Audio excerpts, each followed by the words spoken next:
প্রিয় শিক্ষার্থীবৃন্দ, কেমন আছো তোমরা? আমরা আলোচনা করতেছিলাম সাকসেসিভ ডিফারেন্সিয়েশন। আজকেও আমরা এই চ্যাপ্টারেরই অনেক ইম্পর্টেন্ট একটা ম্যাথ সলভ করতে যাব। সাকসেসিভ ডিফারেন্সিয়েশনের উপরে আমরা যেই ম্যাথসগুলো এই পর্যন্ত সলভ করেছি, এই পর্যন্ত যদি তোমাদের কোনো প্রশ্ন থেকে থাকে, এটা আমাকে কমেন্ট বক্সে জানাও, আমি তোমাদের reply Dev.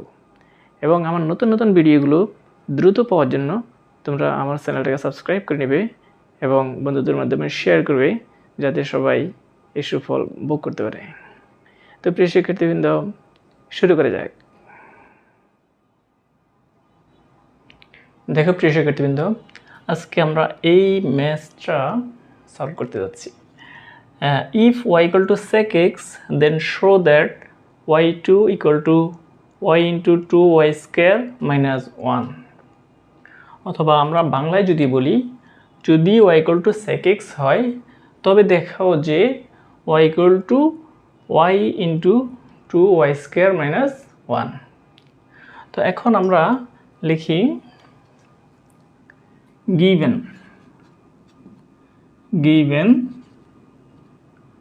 y equal to secx or y1 মানে আমরা একবার, y1 মানে কি একবার ডিফারেন্সিয়েশন করা, equal to ddx secx। তো secx এর ddx কি? secx tanx। এটা হচ্ছে আমাদের secx এর ddx। আর এই পাশে কি আছে আমাদের? y1। তো এখন আমাদেরকে এখানে যদি y2 আছে, তার মানে কি দুইবার ডিফারেন্সিয়েশন করতে হবে। তো আমরা আরেকবার করি, or y2 equal to ddx secx into tanx। এখন দেখেই বোঝা যাচ্ছে এটা ddx এর গুণ সূত্র অথবা মাল্টিপল ফর্মুলা। তাহলে মাল্টিপল ফর্মুলা যদি আমরা করি, u মানে secx, u ddx tanx plus tanx ddx secx। এটা হচ্ছে আমাদের মাল্টিপল ফর্মুলা আমরা করলাম। এখন আমরা ফর্মুলা ddx করব। tanx এর ddx হচ্ছে sec square x plus tanx into sec x এর ddx হচ্ছে sec x tanx।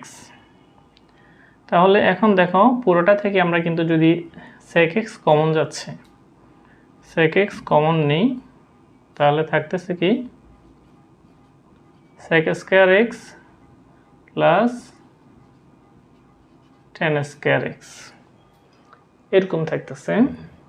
এখন sec square x এটা রেখে দিলাম। আর tan x কি আমরা ট্রিগোনোমেট্রিক ফর্মুলা যদি করি, ফর্মুলা হচ্ছে sec square x minus 1। এটা হচ্ছে tan x square x এর ট্রিগোনোমেট্রিক ফর্মুলা হচ্ছে sec square x minus 1 equal sec x, এই দুইটা আমাদের অ্যাড করে দিলে 2 sec square x minus 1।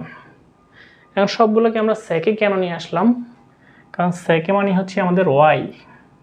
তাহলে আমরা লিখতে পারি y into 2y square minus 1।